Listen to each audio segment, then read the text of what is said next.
costarica.com, la firma legal de prestigio. El derecho discutido como nunca antes. Bufete de Costa Rica, el podcast. El tema de hoy es Derecho al libre desarrollo de la personalidad en Costa Rica. Comenzamos con un nuevo podcast. Dian, ¿cómo les va? ¿Listos para otro episodio de Bufete de Costa Rica? Hoy nos sumergimos en un tema que es a la vez profundamente personal y estructuralmente complejo: el derecho al libre desarrollo de la personalidad en Costa Rica. Este episodio comienza rindiendo un respetuoso reconocimiento al licenciado Larry Hans Arroyo Vargas, cuya obra jurídica es el pilar de este podcast y cuyo análisis meticuloso nos servirá de guía. Y para navegar estas aguas, contamos con dos invitadas de lujo. Maricel, la conciencia humana de nuestra mesa, bienvenida. Y Paula, nuestra catalizadora, siempre lista para encender el debate. ¡Qué gusto tenerte! Para empezar, vamos a la raíz, a los fundamentos normativos del libre desarrollo en el sistema jurídico costarricense. Hablemos de esa arquitectura constitucional que, aunque no nombra explícitamente este derecho, lo construye sobre pilares como la dignidad humana. Maricel, ¿qué tan sólida es una casa construida sobre un principio tan fundamental como la dignidad? Gracias, Flor. Es una pregunta crucial y yo diría que es la casa más sólida de todas, precisamente porque su cimiento no es una regla específica que pueda quedar obsoleta, sino el valor intrínseco de la persona. La dignidad humana no es un concepto etéreo, es la experiencia más concreta que tenemos. Es el reconocimiento de que cada uno de nosotros tiene el derecho inalienable de construir su propio proyecto de vida, no porque una ley lo enumere, sino porque es la esencia misma de ser humano. Los artículos de nuestra Constitución no son meros textos, son la formalización jurídica de ese respeto fundamental, el escudo que protege el espacio sagrado donde decidimos quiénes somos. Y ahí es donde me gustaría intervenir. Maricel habla de un escudo, y estoy de acuerdo. Pero, ¿un escudo contra quién? Tradicionalmente pensamos en el Estado como la principal amenaza. Sin embargo, el artículo 28, con esa cláusula de libertad, nos dice que las acciones privadas que no dañen la moral o el orden público o a terceros están fuera del alcance de la ley. Mi pregunta es, hoy día, ¿las mayores amenazas a nuestro libre desarrollo vienen realmente del Estado o provienen de otros actores más difusos? Pensemos en las presiones sociales, en los algoritmos de las redes sociales que moldean sutilmente nuestras preferencias, o incluso en las expectativas familiares que nos encajonan. ¿Es suficiente este fundamento normativo, diseñado en otro siglo, para protegernos de las amenazas modernas a nuestra autonomía? ¿O es que estamos intentando defendernos de drones con un escudo medieval? Esa es una imagen muy potente, Paula. Un escudo medieval contra drones. Maricel, ¿cómo responde un principio como la dignidad humana o artículos instrumentales como los que protegen la privacidad y la expresión a esos drones que no son el Estado? Es que el escudo no es la letra muerta, es el principio vivo. El artículo 24, que protege la intimidad, no fue escrito pensando en el Big Data, pero su esencia es proteger ese espacio donde se gesta nuestra identidad. El derecho a la expresión del artículo 29 no es solo para un periódico, es para mi apariencia, mis decisiones, mi soberanía corporal frente a un algoritmo que quiere decidir por mí. La fortaleza de estos fundamentos no está en su antigüedad, sino en su capacidad de expandirse para cubrir nuevas vulnerabilidades humanas. Entiendo la expansión interpretativa, Maricel, pero se expande hasta la frontera. ¿Qué pasa cuando esas amenazas a nuestra personalidad son transnacionales? Una empresa tecnológica global no se siente necesariamente intimidada por la Sala Constitucional de Costa Rica. Entonces, es suficiente con nuestro propio andamiaje jurídico, por muy bien interpretado que esté, para garantizar realmente esa autonomía. Y esa pregunta, Paula, nos lleva directamente al siguiente nivel de nuestra arquitectura jurídica, el que precisamente busca responder a esas amenazas transnacionales. Hablemos de el bloque de constitucionalidad, expansión internacional del derecho. Maricel, ¿cómo funciona este bloque para reforzar nuestro escudo nacional? Funciona como una alianza de escudos, Flor. No estamos solos. Al integrar la Convención Americana sobre Derechos Humanos, por ejemplo, importamos principios que refuerzan nuestra protección. El artículo 11, que protege la vida privada y la dignidad, ya no es solo una idea nuestra, es un compromiso regional. Este bloque de constitucionalidad no solo enriquece, sino que expande activamente el contenido de nuestros derechos, dándole a la Sala Constitucional herramientas más poderosas y un respaldo internacional para sus decisiones frente a cualquier poder, sea estatal o corporativo. Una alianza de escudos suena reconfortante, pero mi pregunta sigue siendo práctica. Está bien, tenemos el respaldo de la Convención Americana y otros instrumentos, pero ¿cómo aterriza todo eso? ¿Cómo pasa de ser un concepto en un tratado internacional a proteger concretamente la decisión de una persona sobre su proyecto de vida, su identidad o su propio cuerpo? ¿En qué manifestaciones concretas vemos el poder de esa alianza? Excelente pregunta, Paula. Nos lleva directamente al corazón del asunto, a las dimensiones materiales del derecho, manifestaciones concretas de la autonomía. Maricel, ¿cuáles son esos ejemplos tangibles donde vemos que esta arquitectura legal protege el proyecto de vida de una persona? Aterriza, por ejemplo, en la sentencia sobre matrimonio igualitario, donde la Sala no solo vio discriminación, sino la negación a un proyecto de vida completo. Aterriza también en el derecho de una persona trans a que su identidad de género, la autopercibida, se refleje en su cédula, armonizando su realidad existencial con su realidad jurídica, o en el principio del consentimiento informado, donde el derecho a decidir sobre tu propio cuerpo te faculta incluso para rechazar un tratamiento médico. No son abstracciones, Flor, son vidas reales, de soberanía corporal y existencial en su máxima expresión. Y estoy completamente de acuerdo en la importancia de esos casos, Nancy. Son conquistas, pero también abren la puerta a preguntas complejas. Si mi libre desarrollo implica una decisión que la mayoría de la sociedad considera inmoral, ¿qué prevalece? Si mi expresión personal, como dice el texto, va desde mi peinado hasta mis decisiones médicas, significa que no tiene absolutamente ningún límite. ¿Dónde termina mi autonomía y empiezan los derechos de los demás o el llamado orden público? Paula, esa es la pregunta del millón y nos aterriza perfectamente en el siguiente punto: los límites constitucionales, orden público, moral y derechos de terceros.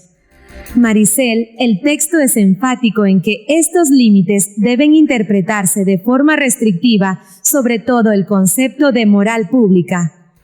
¿Cómo evitamos que se convierta en la tiranía de la opinión mayoritaria?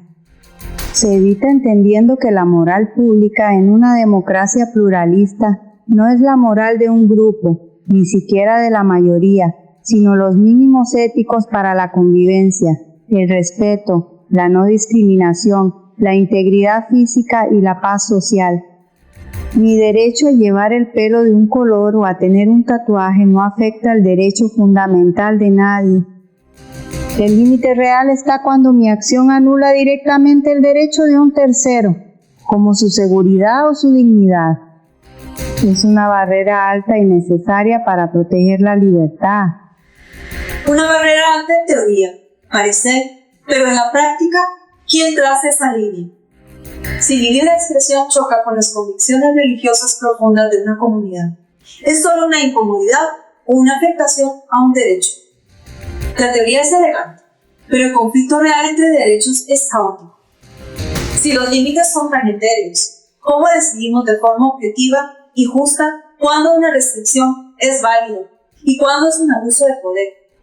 Paula, tu pregunta sobre cómo se traza esa línea nos lleva a la herramienta clave que usa la Sala Constitucional para salir de ese caos. Hablemos de el test de proporcionalidad, metodología para la resolución de conflictos. Maricel, explícanos este test. No es una decisión caprichosa, es una metodología, casi una cirugía jurídica. Primero, la sala se pregunta si la restricción es útil para el fin que busca. Segundo, si es la medida menos dañina posible. Y tercero, el corazón del asunto. Se pone en una balanza el peso del daño a la autonomía de la persona contra el peso del objetivo que busca el Estado. Y esa balanza, de entrada, se inclina a favor de la libertad por su conexión directa con la dignidad humana. Una cirugía jurídica, me gusta. Pero hasta la mano del mejor cirujano puede temblar. Esa balanza, Maricel, ¿quién la calibra? La importancia del objetivo o el daño a la autonomía no son kilos de arroz, son valores. Al final, no volvemos a una valoración subjetiva, aunque esté vestida como un método elegante. Y más importante, este test funciona igual para todos. Pesa lo mismo la autonomía de una persona de un grupo históricamente privilegiado que la de alguien en una situación de vulnerabilidad.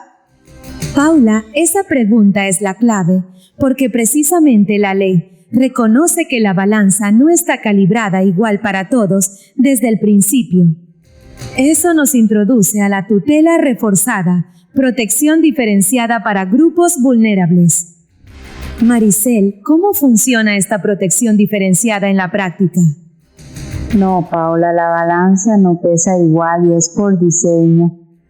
Porque la verdadera igualdad no es tratar a todos igual, sino dar a cada uno el apoyo que necesita para estar en el mismo punto de partida. Pensemos en la ley para personas con discapacidad.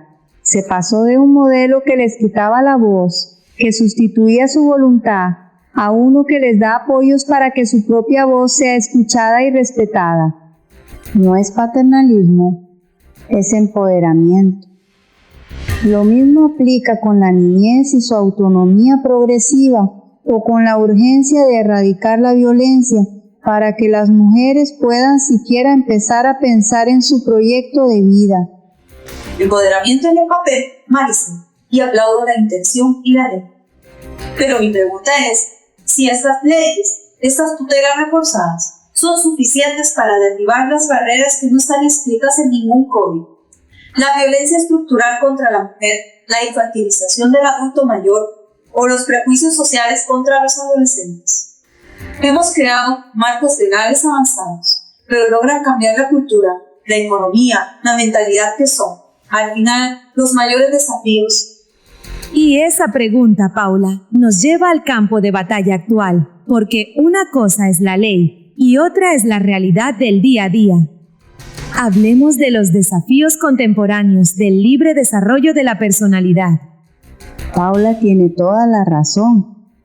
Las barreras estructurales como la pobreza o la discriminación son persistentes y a ellas se suman nuevas amenazas. La era digital, con la manipulación algorítmica, ataca nuestra autonomía de formas invisibles. Los dilemas bioéticos sobre el final de la vida nos preguntan hasta dónde llega nuestra soberanía. El derecho no puede quedarse quieto, debe ser una herramienta viva para enfrentar estos nuevos frentes. Exacto. Y lo más complejo de estos desafíos, Maricel, es que no siempre se presentan como una amenaza clara. El perfilado digital se disfraza de contenido personalizado. Las decisiones médicas complejas nos abruman y a veces cedemos la autonomía por miedo o desconocimiento. Ya no solo el Estado diciendo no puedes, es un sistema que sutilmente nos convence de que no queremos o no sabemos decidir. La verdadera manera es asegurar que la autonomía sea una capacidad real, no solo un derecho en el papel. Precisamente. Y ese es el cambio fundamental. La ley ya no solo debe construir un escudo protector para que no interfieran, ahora debe proveer la educación, la transparencia y los apoyos necesarios para que la persona pueda tomar una decisión verdaderamente libre e informada frente a un algoritmo o a un diagnóstico médico. La tarea es mucho más compleja, es pasar de la no interferencia a la creación activa de condiciones para la autonomía. Y esa idea, Maricel, de pasar de la no interferencia a la creación activa de condiciones, es quizás el resumen perfecto de todo nuestro recorrido de hoy. Hemos viajado desde los fundamentos normativos del libre desarrollo en el sistema jurídico costarricense, anclados en la dignidad humana. Vimos cómo se fortalecen con el bloque de constitucionalidad y esa expansión internacional. Aterrizamos en las dimensiones materiales del derecho, sus manifestaciones concretas en la vida de las personas. Abordamos los complejos límites constitucionales como el orden público y la moral y la herramienta para navegarlos, el test de proporcionalidad. Reconocimos la necesidad de una tutela reforzada para grupos vulnerables y, finalmente, encaramos los gigantescos desafíos contemporáneos que nos presenta el mundo de hoy. Paula, una reflexión final muy breve. Simplemente que la mejor ley es inútil si no se convierte en una experiencia vivida. El verdadero desafío es cerrar la brecha entre el derecho que declaramos en el papel y la autonomía que la gente puede, o no, ejercer cada día en la calle. Maricel, Paula, 1.000.000 de gracias por una discusión tan profunda. Y a ustedes, en casa o en el carro, la conversación no termina aquí. No se vayan porque justo ahora escucharemos la opinión en vivo del licenciado Arroyo. Y con ustedes, la opinión del licenciado Arroyo.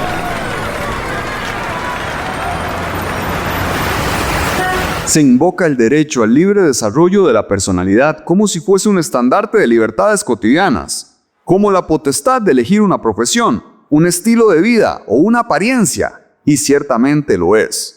Pero esa es una visión decimonónica, insuficiente para la complejidad que nos avasalla. Me pregunto si estamos verdaderamente preparados para la hondura de ese concepto. Hemos meditado, como juristas y como sociedad, sobre las implicaciones de este derecho frente a la inminente era de la modificación humana y la inteligencia artificial. La discusión que se avecina ya no versa sobre si un tatuaje es o no aceptado. La verdadera controversia, la que definirá el futuro de nuestra especie, es si el libre desarrollo de la personalidad ampara el derecho de un individuo a alterar su propio genoma o a fusionar su conciencia con una inteligencia artificial.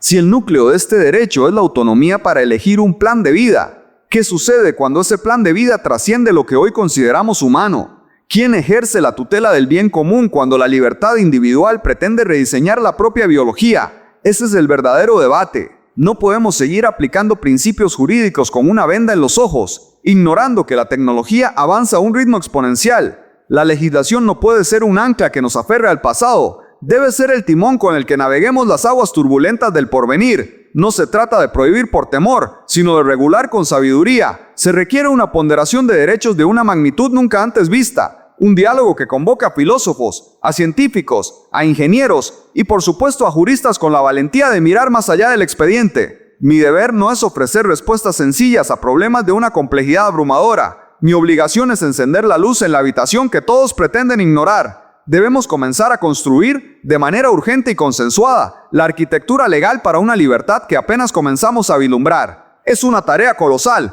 pero absolutamente ineludible si queremos preservar la dignidad humana en el mañana.